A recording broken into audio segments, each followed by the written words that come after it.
In this video, I'll be showing you how to make Samsung phone screen wait for notifications. It's a very simple method, so if you find this video helpful, be sure to drop a like and subscribe.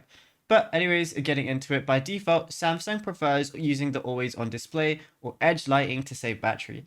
So what you can do is the edge lighting method. This is the best native way. This doesn't wake up the entire screen to full brightness, but it lights up the perimeter and shows a detailed pop-up, which is Samsung intended solution. So what you want to do is go over to settings, scroll down until you find notifications, and then you're going to see notification pop-up style as one of the options.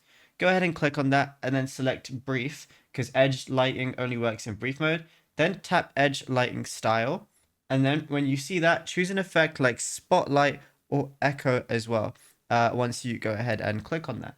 And then tap advanced and ensure show even while screen is off is turned on. So you're going to see a lot of different things, but you want to make sure that is turned on as well.